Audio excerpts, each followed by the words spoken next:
मायावती जी एक प्रेरणादायक नेतृत्व की मिसाल। मायावती जी भारतीय राजनीति की एक ऐसी अद्वितीय हस्ती हैं जिन्होंने सामाजिक न्याय और दलित उत्थान के लिए अपना जीवन समर्पित कर दिया। वे न केवल बहुजन समाज पार्टी बीएसपी की मजबूत नेता हैं, बल्कि उन्होंने दलित, पिछड़े और वंचित वर्गों के अधिकारों के लिए समाज में व्याप्त असमानता को चुनौती दी। उनकी जीवन यात्रा संघर्ष, समर्पण और सफलता की कहानी है। शुरुआती जीवन और शिक्षा। मायावती जी का जन्म 15 जनवरी 1956 को दिल्ली के एक दलित परिवार में हुआ। उनके पिता प्रभु दास सरकारी कर्मचारी थे और मां रामरती गृहिणी थीं। परिवार साधारण था, लेकिन उनके माता पिता ने शिक्षा को प्राथमिकता दी। मायावती जी ने अपनी प्रारंभिक शिक्षा दिल्ली में पूरी की और दिल्ली विश्वविद्यालय से इतिहास और राजनीतिक विज्ञान में स्नातक की डिग्री हासिल की। बाद में उन्होंने कानून की पढ़ाई की और समाज में बदलाव लाने का सपना संजोया। उनके परिवार ने शुरू से ही उन्हें संघर्ष के लिए प्रेरित किया। हालांकि दलित वर्ग से होने के कारण उन्हें सामाजिक भेदभाव का सामना करना पड़ा, लेकिन उन्होंने इसे अपनी ताकत में बदल दिया।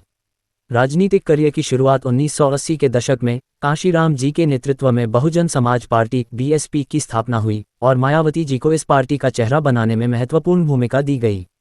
कांशीराम जी ने उन्हें राजनीति में आने के लिए प्रेरित किया। उन्होंने मायावती जी को एक मजबूत और निडर नेता के रूप में तैयार किया। 1984 में बीएसपी की स्थापना के बाद मायावती जी ने अपनी प्रतिभा और नेतृत्व कौशल से पार्टी को एक राष्ट्रीय पहचान दिलाई। उत्तर प्रदेश की मुख्यमंत्री मायावती जी 1995 में पहली बार उत्तर प्रदेश की मुख्यमंत्री बनी। वे उत्तर प्रदेश की पहली दलित महिला मुख्यमंत्री थीं, जो एक ऐतिहासिक उपलब्धि थी। उनके मुख्यमंत्री बनने से दलित समुदाय को न केवल राजनीतिक ताकत मिली, बल्कि उन्हें समाज में सम्मान और अधिकारों की भावना का भी एहसास हुआ। उन्होंने 4 बार 1995, 1997, 2002 और 2007 उत्तर प्रदेश की सत्ता संभाली। उनके कार्यकाल में शिक्षा, स्वास्थ्य, महिला सशक्तिकरण और ग्रामीण विकास को प्राथमिकता दी गई। उन्होंने दलितों के लिए विशेष योजनाएं शुरू की, जैसे कि अनुसूचित जाति और जनजाति के बच्चों के लिए छात्रवृत्ति और मुफ्त शिक्षा। प्रमुख उपलब्धियां। 1. दलित सशक्तिकरण। उन्होंने दलित और वंचित वर्गों को राजनीति और समाज में मुख्यधारा में लाने का काम किया। उन्होंने बाबा साहेब भीमराव अंबेडकर के विचारों को लागू करने पर जोर दिया। 2. महिला सशक्तिकरण। उन्होंने महिलाओं, विशेष रूप से दलित महिलाओं, के उत्थान के लिए कई योजनाएं चलाईं। उनकी सरकार ने महिलाओं की सुरक्षा और रोजगार में वृद्धि पर ध्यान केंद्रित किया।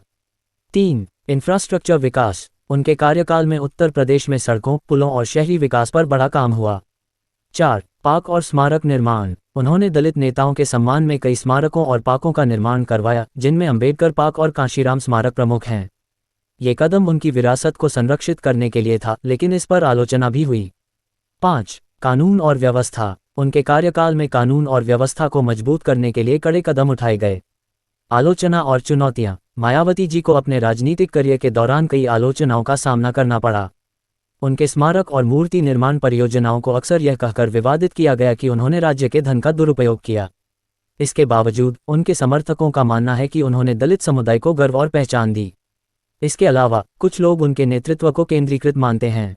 हालांकि मायावती जी की राजनीतिक यात्रा उनकी साहसिकता और निडरता का प्रतीक है। प्रेरणा और विरासत। मायावती जी का जीवन संघर्ष और सफलता का प्रतीक है। उन्होंने ये साबित कर दिया कि एक दलित महिला भी भारतीय राजनीति में उच्चतम स्थान प्राप्त कर सकती है। उनका जीवन संदेश देता है कि कठिनाइयों से हार मानने के बजाय उन्हें अपनी ताकत बनाकर सफलता की ओर बढ़ना चाहिए। मायावती जी का योगदान सिर्फ राजनीति तक सीमित नहीं है। उन्होंने सामाजिक न्याय, समानता और शिक्षा के माध्यम से समाज में परिवर्तन की दिशा दी। उनका संघर्ष और समर्पण उन्हें भारत की सबसे प्रभावशाली नेताओं में शामिल करता है।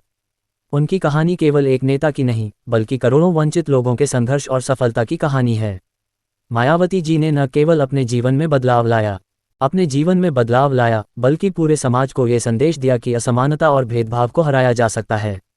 सूचना सिर्फ मान्यताओं और जानकारियों पर आधारित है। यहाँ ये बताना जरूरी है कि यह मेरा वीडियो किसी भी तरह की मान्यता, जानकारी की पुष्टि नहीं करता है। किसी भी जानकारी या मान्यता को अमल में लाने से पहले संबंधित विशेषज्ञ से सलाह लें। धन्यवाद।